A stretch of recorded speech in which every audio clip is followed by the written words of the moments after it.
Shalom saudara-saudara yang terkasih dalam Tuhan Yesus Kristus, selamat pagi. Renungan kita pada hari ini diambil dari 1 Petrus pasal yang keempat ayat 7-11. Judul renungan kita pada hari ini adalah panik atau menguasai diri.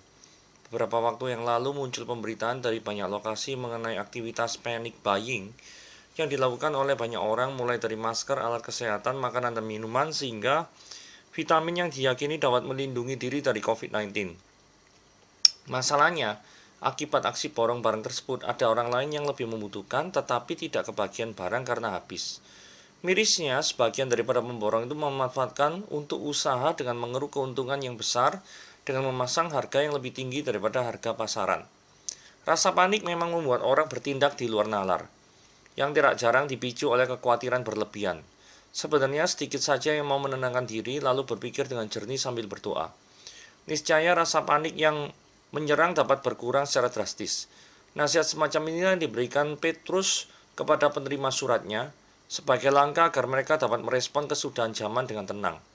Tanpa ketenangan, orang akan mudah menjadi panik, bahkan dapat terombang-ambing oleh rupa-rupa angin pengajaran yang mewarnai akhir zaman. Orang yang panik juga tidak dapat berkonsentrasi berdoa, karena hati dan pikirannya sedang tidak bisa fokus. Hari ini kesudahan zaman semakin dekat dibandingkan pada saat Petrus menuliskan suratnya. Namun nasihat agar umat Tuhan belajar menguasai diri, menjadi tenang dalam segala sesuatu dan tidak melupakan pentingnya berdoa, tetap menjadi kunci bagaimana kita dapat menjalani akhir zaman ini dengan kesiapan yang lebih baik. Kepanikan dan menguasai diri tak dapat berjalan dalam waktu yang bersamaan. Oke, sekarang kita lanjutkan pembahasannya ya. Apakah arti kasih menyembunyikan sesuatu? Apakah itu berarti kasih boleh menyembunyikan kesalahan orang lain? Kalau diperbolehkan, apakah bersaksi dusta demi melindungi orang lain yang kita kasihi? Itu juga diperbolehkan. Nah, ini adalah suatu tema yang menarik yang perlu kita bahas gitu ya. Nah, kita baca terlebih dahulu di 1 Petrus 4 ayat 7-11 ya. Kesudahan segala sesuatu sudah dekat, karena itu kuasailah dirimu dan menjadi tenang supaya kamu dapat berdoa. Tetapi yang terutama, kasihlah sungguh-sungguh seorang akan yang lain, sebab kasih menutupi banyak sekali dosa. Berilah tumpangan seorang pada yang lain dengan tidak bersungut-sungut. Layanilah seorang yang lain sesuai dengan karunia yang telah diperoleh tiap-tiap orang sebagai pengurus yang baik dari kasih karunia Allah. Jika ada orang yang berbicara, baiklah dia berbicara sebagai orang yang menyampaikan firman Allah. Jika ada orang yang melayani, baiklah dia melakukannya dengan kekuatan yang dianugerahkan Allah, supaya Allah dimuliakan dalam segala sesuatu karena Yesus Kristus. Dialah yang punya kemuliaan kuasa sampai selama-lamanya. Amin. Mari kita bahas ayat yang ke-7 ya. Kesudahan segala sesuatu sudah dekat. Ada orang-orang yang mengatakan bahwa arti daripada ayat ini adalah menunjuk pada kematian masing-masing orang Kristen di abad pertama itu ya. Tapi ada juga yang menafsirkan ini menunjukkan pada kehancuran Yerusalem pada tahun 70. Alasan menafsirkan ini karena kehancuran Yerusalem, terutama Bait Allah yang dihancurkan. Bait Allah itu adalah segala sesuatu bagi orang Yahudi. Lah, kalau yang dianggap ikonik daripada Yerusalem ini hancur di tahun 70, maka itu dianggap kesudahan. Itu dianggap sebagai akhir dari segalanya. Dan pada waktu 1 Petrus ini ditulis abad pertama, di tahun 30-an, 40 tahun kemudian, bukanlah suatu waktu yang terlalu jauh. Karena di sini dikatakan segala sesuatunya sudah dekat. Nah, itu adalah mungkin kenapa kok kehancuran Yerusalem di tahun 70 ini ditafsirkan sebagai peristiwa yang sedang dibicarakan di ayat yang ke-7. Permasalahannya, John Calvin, itu berpendapat bahwa kata-kata ini menunjukkan pada the end of the days, atau the last day, atau akhir zaman, atau kedatangan Kristus yang kedua kalinya. Bahkan editor dari Calvin's Commentary, halaman 128, juga menentang keras kalau kata-kata ini diartikan menunjuk pada kehancuran Yerusalem. Ini harus menunjuk pada, karena gini ya, ini kan ditulis di 1 Petrus yang pasal yang ke-4 gitu ya. Sedangkan di surat kedua Petrus, itu Petrus juga membahas topik ini, yaitu topik yang berhubungan dengan the last day, atau hari-hari terakhir atau akhir zaman. Nah, permasalahan daripada penafsiran ini adalah, kalau memang benar ditafsirkan sebagai akhir zaman, kenapa kok dikatakan istilah sudah dekat? Padahal sampai sekarang, ini akhir zamannya ini tidak datang-datang. Apakah boleh ini bisa sebagai akhir zaman? Karena ada frasa yang mengatakan sudah dekat. Nah, John Calvin menjawab, bagi kita terlihat lama, tetapi dibandingkan dengan waktu Tuhan atau kekekalan, itu waktu berlaku ini sama sekali itu sangat singkat. Jadi ini kesudahan segala sesuatu itu sudah dekat. Kalau mau memang diartikan sebagai the second coming of Jesus Christ, kedatangan Kristus yang kedua, maka harus diartikan sebagai yaitu ya. Kan ada sing 1000 tahun bagi Tuhan sama seperti kayak satu hari kayak 1000 tahun. Jadi di mata Tuhan itu sudah dekat.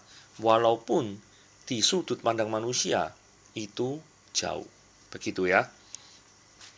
Kemudian frasa yang kedua di ayat 7 adalah gini ya. Karena itu kuasailah dirimu, menguasai diri ini bahasa Inggrisnya sober. Nah, ada arti yang bervariasi daripada kata sober, atau bahasa Indonesianya terjemahan secara hurufiahnya adalah waras atau sehat, sesuai dengan akal sehat ya. Jadi dalam arti penguasaan diri, ini di Pulpit Commentary, ini mengatakan gini ya. Asal kata ini dari kata Yunani yang menunjuk pada usaha menjaga terhadap pikiran. Jadi pemikiran-pemikiran kita tuh harus dijaga. Dikekang dalam batasan-batasan yang seharusnya. Tidak boleh memiliki khayalan-khayalan yang atau keinginan-keinginan yang terlalu luas. Dan tidak boleh diizinkan untuk mengembara pikiran-pikiran ini ngawur-ngawur, itu tidak bisa. Nah, contohnya apa pemikiran-pemikiran atau khayalan-khayalan yang nggak karu-karuan? Ini pikiran dan khayalan tentang seks, uang, kesenangan-kesenangan duniawi, dan lain sebagainya. Komentari Jamieson, Fawcett, and Brown dikatakan sober the opposite of lasciviousness. Sober adalah lawan dari nafsu birahi. Karena nafsu birahi ini liar luar biasa, sedangkan sober ini adalah menjaga pikiran kita tetap dalam koridor yang seharusnya. Nah, sober itu juga memiliki arti tak sembarangan atau ceroboh.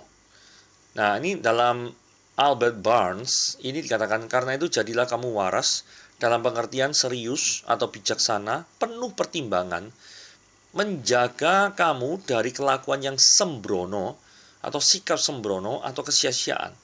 Bandingkan dengan Amsal 19 ayat 2 yang mengatakan, tanpa pengetahuan, kerajinan pun tidak baik. Orang yang tergesa-gesa akan salah langkah. Nah ini ya, tergesa-gesa salah langkah ini maksudnya sembrono ini. Penerapannya di dalam hal kita itu berkata atau bertindak atau melakukan sesuatu tanpa pikir panjang itu bisa mengakibatkan kehancuran terhadap diri kita sendiri. Dalam arti tenang atau kemampuan melihat segala sesuatu sebagaimana adanya. Barclay mengatakan gini, William Barclay ya, ciri yang besar dari kewarasan atau menguasai diri adalah bahwa melihat hal-hal di dalam dunia ini sebagaimana sesuai dengan proporsi atau ukuran yang sebenarnya. Itu berarti gini, ketika kita melihat hal-hal apa yang penting dan apa yang tidak penting, itu tidak dihanyutkan oleh semangat yang mendadak dan sementara. Itu tidak condong pada fanatisme yang tidak seimbang. Karena kalau ada semangat fanatisme, maka kita tidak bisa melihat sesuatu itu seperti yang sebenarnya. Benar ya? Karena gini ya, contoh ya, misalkan Anda fanatis terhadap timnas Jerman, atau kalau saya kan timnas Jerman atau klub sepak bola Tottenham Hotspur kalau saya ya. Apapun yang saya lihat dengan Hotspur, waduh, walaupun permainannya jelek, itu ada kecenderungan untuk membela karena saya fansnya Tottenham Hotspur, kan gitu ya. Nah, itu adalah fanatisme yang tidak seimbang. Itu contohnya seperti itu, ya. Hanya pada waktu kita melihat urusan-urusan bumi dalam terang dari kekekalan, maksudnya dari sudut pandang Tuhan, maka kita bisa melihat peristiwa-peristiwa itu dalam proporsi yang sebenarnya. Pada saat Allah diberi di tempat yang benar, maksudnya Tuhan itu ditempatkan di tempat yang benar, maka segala sesuatu itu akan mendapatkan penilaiannya itu sesuai dengan yang seharusnya. Gitu ya. Nah, karena kesudahan segala sesuatu sudah dekat, kita diperintahkan untuk menguasai diri. Kalau kita bisa menguasai diri, artinya pikiran ini tidak liar-liar, tidak dikuasai oleh hawa nafsu, maka di saat itulah kita tujuannya, kalau kita sudah tenang ya, maka kita bisa berdoa. Bandingkan dengan Lukas ayat 21, pasal 21 ayat 34 sampai 36. Jagalah dirimu supaya hatimu jangan syarat oleh pesta pora dan kemabukan serta kepentingan-kepentingan duniawi, dan supaya hari Tuhan jangan dengan tiba-tiba jatuh ke atasmu seperti suatu jerat, sebab dia akan menimpa semua penduduk bumi ini. Berjaga-jagalah senantiasa sambil berdoa. Perhatikan baik-baik ya. Ada frase berjaga-jaga. Tadi kan menguasai diri, sober, itu kan juga berjaga-jaga, ya, sambil berdoa, supaya kamu beroleh kekuatan untuk luput dari semua yang akan terjadi itu, dan supaya kamu tahan berdiri di hadapan Anak Manusia. Ayat 8 ya. Tetapi yang terutama kasihlah sungguh-sungguh seorang pada yang lain. Saudara, siapakah seorang yang akan lain yang dimaksud? Dalam King James Version, KJV ya, dikatakan among yourself, maksudnya di antara kamu sendiri. Jadi yang ditekankan di sini adalah kasih di antara saudara-saudara seiman. Sekalipun kita memang harus mengasihi semua orang, baik kafir sekalipun ya. Tapi kasih di sini, kasih di antara saudara seiman, itu memang harus lebih ditekankan bandingkan dengan ayat-ayat di bawah ini. Di dalam Ibrani 13 ayat 1 dikatakan, peliharakanlah kasih persaudaraan. Di dalam Galatia 6 ayat 10 dikatakan, karena itu selama masih ada kesempatan bagi kita, marilah kita berbuat baik kepada semua orang, tetapi terutama kepada kawan-kawan kita seiman. Kolose 3 ayat 12 sampai 14 dikatakan, karena itu sebagai orang-orang pilihan Allah yang dikuduskan dan yang dikasihinya, kenakanlah belas kasihan, kemurahan, rendah hati, kelemah lembutan dan kesabaran. Sabarlah kamu seorang terhadap yang lain, dan ampunilah seorang kepada yang lain apabila yang seorang menaruh dendam terhadap yang lain, sama seperti Tuhan telah mengampuni kamu, kamu perbuatlah juga demikian. Dan di atas semuanya itu, kenakanlah kasih sebagai pengikat yang mempersatukan dan yang menyempurnakan. You Oke, bagaimana kita bisa memulai kasih yang sungguh-sungguh? Ya, kita harus mengenal Allah dengan lebih sungguh. Penerapannya pada saat-saat teduh, doa pribadi, harus belajar firman Tuhan dengan sungguh-sungguh, ketaatan dalam pengertian membuang dosa, dan lain sebagainya. Merupakan hal-hal yang harus dilakukan untuk itu. Jadi bersikap waspada atau berjaga-jaga terhadap apa yang menghalangi atau merusak kasih kepada saudara-saudara seiman. Ya, sikap cenderung bertengkar, iri hati, kecemburuan, kecenderungan untuk menyebarkan gosip, sikap tidak mempedulikan pandangan orang lain itu harus disingkirkan. Karena jika itu sudah disingkirkan, maka kita bisa mempunyai kasih yang sungguh-sungguh. Oke, arti dari yang benar, kasih menutupi banyak sekali dosa. Nah, ini adalah tema yang akan kita bahas, yang jadi judul ini ya. Judul yang di atas, nah ini ya. Apakah artinya kasih menyembunyikan segala sesuatu?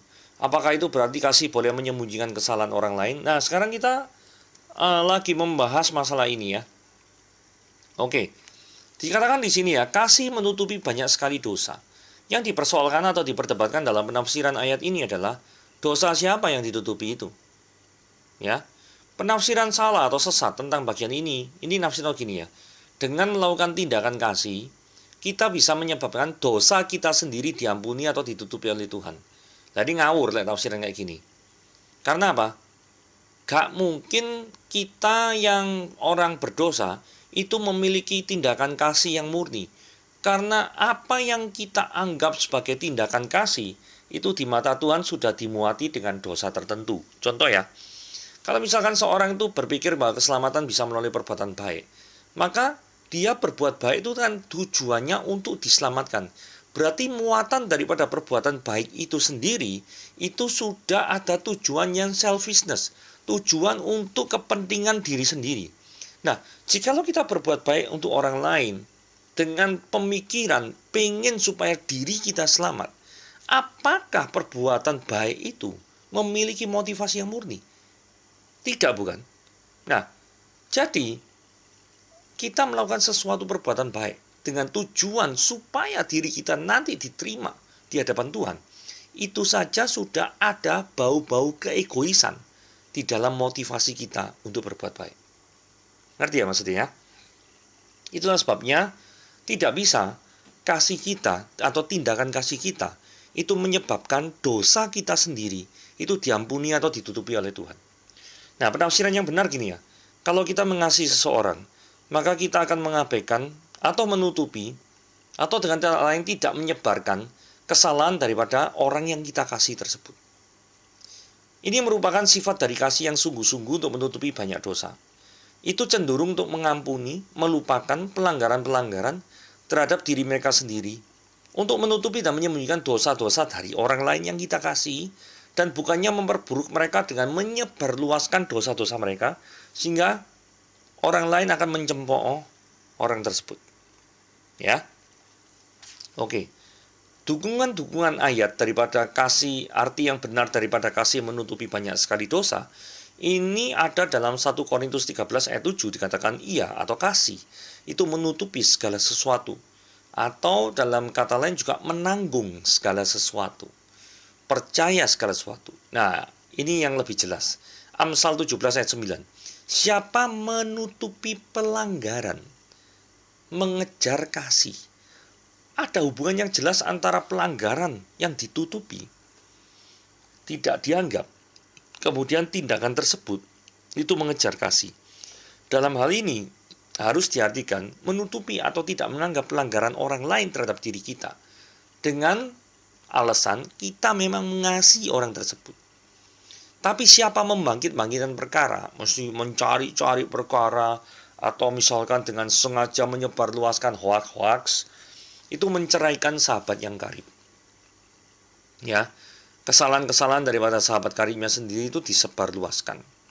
Amsal daripada 10 ayat 12 dikatakan, kebencian menimbulkan pertengkaran, tetapi kasih menutupi segala pelanggaran. Sekali lagi dihubungkan antara kata benda kasih dengan kata kerja menutupi, yang ditutupi apa? Segala pelanggaran.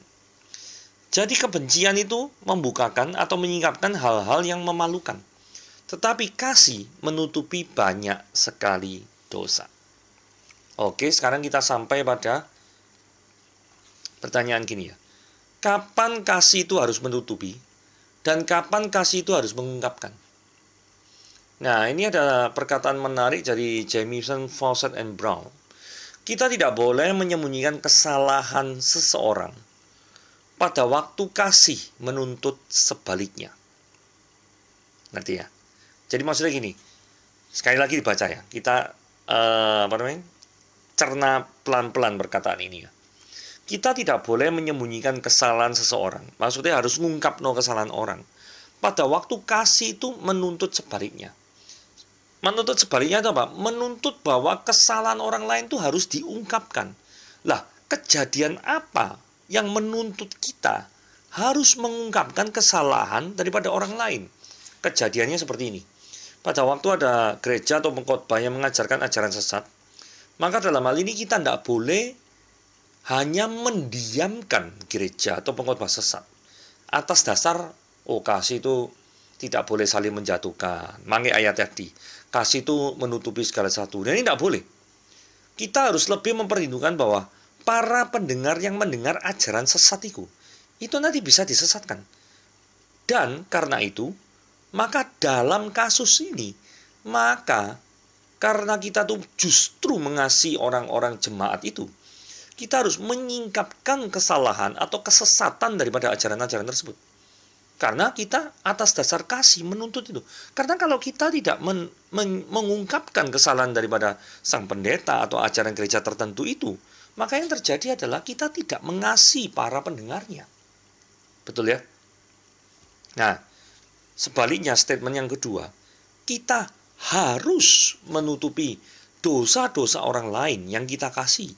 Pada waktu kasih itu sendiri tidak mengharuskan yang sebaliknya. Jadi kasih itu ada suatu peristiwa yang kasih itu tidak mengharuskan untuk mengungkapkannya dosa yang memalukan orang lain itu. Contohnya apa? Contohnya dalam Kejadian pasal 9 ayat 21 ayat 23. Jadi misalkan kayak gini ya. Setelah dia minum anggur, ini Nuh ya, mabuklah dia dan dia telanjang dalam kemahnya. Maka Ham bapak Kanaan itu melihat aurat ayahnya, lalu diceritakannya lah ini kan memang Nuhnya itu berbuat dosa, gitu. Tapi ketika Nuhnya itu mabuk anggur, Ham ini tidak malah menutup aurat ayahnya, tapi malah nyebar-nyebarno pada kedua saudara lainnya. Saudara perhatikan apa yang dilakukan oleh Sem dan Yafet. Sesudah itu Sem dan Yafet mengambil sehelai kain dan membentangkannya pada bahu mereka berdua. Lalu mereka berjalan mundur, mereka menutupi aurat ayahnya sambil berpaling muka sehingga mereka tidak melihat aurat ayahnya. Justru apa yang dilakukan Sem dan Yafet ini adalah menutupi segala hal yang memalukan daripada Nuh. Pertanyaannya, apakah ketika Nuh ini melakukan hal seperti itu harus diceritakan, terus dilihat, dipermalukan? Jawabannya kan tidak. Tapi tindakan kasih Sem dan Yafet ini adalah tindakan, salah satu contoh dari tindakan kasih itu menutupi segala pelanggaran yang dilakukan oleh Nuh. Semoga dengan kedua contoh tersebut kita tahu kapan harus menutupi segala sesuatu dan kapan harus tindakan dosa itu harus diungkapkan. Jadi kalau misalkan dikatakan gini ya, apakah diperbolehkan kita bersaksi dusta di pengadilan hanya untuk melindungi orang yang kita kasih? Jawabannya adalah tidak. Karena bagaimana mungkin kita itu mengorbankan kebenaran hanya untuk melindungi orang yang kita kasih. Kebenaran harus lebih tinggi daripada sekedar orang yang kita kasihi. Ayat 9 ya. Berilah tumpangan seorang pada yang lain dengan tidak bersungut-sungut. Hospitality ini penting pada saat itu karena para misionaris itu membutuhkan. Kalau kita lihat dalam Kisah Para Rasul 10 ayat 6 dikatakan, dia menumpang di rumah seorang penyamak kulit yang bernama Simon yang tinggal di tepi laut. Kisah Para Rasul 21 ayat 16 dikatakan, bersama-sama dengan kami turut juga beberapa murid daripada Kaisaria. Mereka membawa kami ke rumah seorang yang bernama Manason. Ia dari Siprus dan sudah lama menjadi murid. Kami akan menumpang di rumahnya. Jadi ini misioner itu kan gak punya rumah ya. Ya memang bukan gak punya rumah. Kalaupun punya rumah kan juga kelilingan. Nah kelilingan dulu kan gak ada hotel. Jadi mesti menumpang di rumah orang-orang yang percaya. Demikian juga gereja membutuhkannya untuk masalah tumpangan itu ya. Jadi dalam 1 Korintus 16 ayat 19 dikatakan, salam kepadamu dari jemaat-jemaat di Asia Kecil. Asia Kecil itu Turki ya maksudnya ya. Aquila, Priscilla dan jemaat di rumah mereka. Jadi rumah mereka dijadikan untuk ibadah ya. Di Filemon pasal yang kedua juga dikatakan kepada Apfia, saudara perempuan kita, dan kepada Arkipus, teman seperjuangan kita, dan kepada jemaat di rumahmu. Jadi yang memerlukan tumpangan selain daripada misionaris untuk membutuhkan tempat istirahat, juga jemaat-jemaat juga perlu suatu tempat untuk beribadah. Ya. Oke, ayat yang ke-10. Layanilah seorang kan yang lain sesuai dengan karunia yang telah diperoleh tiap-tiap orang sebagai pengurus yang baik dari kasih karunia. Maksudnya gini ya, jangan pernah melayani Tuhan di bidang yang tidak pernah Tuhan karuniakan kepada kita. Contoh ya, gak iso nyanyi, ya toh. Pelayanan jadi song leader. Lagu ini kunci C, nyanyi ini kunci F. Bingung nanti. Yang bingung nggak cuma hamba Tuhannya, ya toh. Jemaatnya juga bingung. Apalagi orang sound systemnya. Dipikir sound systemnya sing salah, gitu loh. Padahal sing salah ada pada song leadernya, ya. Atau yang kedua yang masih berhubungan dengan pelayanan puji-pujian, gak bisa main musik dengan baik, isone kunci C ambek gitar, tapi mau pelayanan gitar. Repot ya. Jadi kalau mungkin Anda rindu pelayanan itu, Tuhan pasti akan memberikan engkau jalan supaya Anda menguasai pelayanan itu dengan baik. Saya percaya itu. Atau sebaliknya gini, tidak memiliki hati untuk mengunjungi orang lain, untuk pembesukan, tapi pengen jalan-jalan keliling lihat rumah orang lain, ngomongnya, wah lihat pembesukan kok enak, iso lihat rumahnya orang lain. Ya terus memangnya mau apa lihat orang lain gitu loh. Apa pengen rumah ini dijual tak? Ini kan agen rumah, ini repot ini. Gak ada hubungannya ya toh. Nah, sebaliknya gini ya. Itu ekstrim yang pertama. Jadi melayani Tuhan di bidang yang memang Tuhan tidak panggil engkau ada di sana. Tapi yang kedua bisa juga kita sudah melayani di bidang yang tepat sesuai dengan keahlian kita. Tapi terkadang dengan justru kita tuh bermain atau melayani di bidang yang tepat, kita merasa ahli, merasa sombong, dan memiliki sikap sok jagoan di bidang tersebut. Nah, memiliki sikap seperti ini juga salah. Gitu. Jadi yang ketiga yang baik ya, yaitu belajar menghargai karunia orang lain, akan membuat kita menghargai ciptaan Tuhan yang majemuk dan variasi ini. Saudara, dengan ketemu sama orang lain yang berbagai macam jenis ya karunianya ya, itu semakin kita ngagumi. Ada orang ya, saya lihat ya, orang nyanyi kunci G ya. Orang tuh tidak perlu ngomong kunci G. Orang tersebut peka langsung bisa main kunci G. Saudara, kalau saya yang suruh dengar orang nyanyi terus ditanya ini kunci opo, saya tidak ngerti. Mungkin saya jawab kunci Inggris mungkin. Gitu.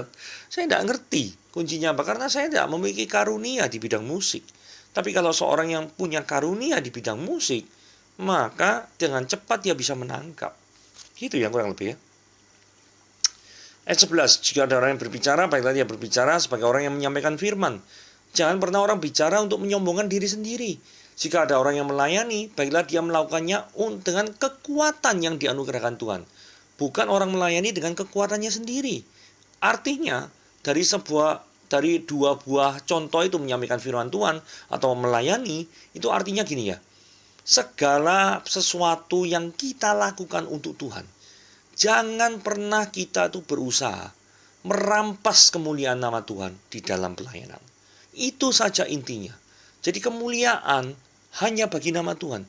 Jangan sampai kita sebagai pelayan Tuhan, seperti tadi ya, sudah melayani di bagian yang tepat, merasa dirinya ahli, tapi justru membuat dirinya itu tidak bersyukur, diperbolehkan untuk melayani, tapi malah memiliki sikap sombong. Nah, itu yang tidak boleh. Oke, sampai di sini firman Tuhan. Tuhan Yesus memberkati.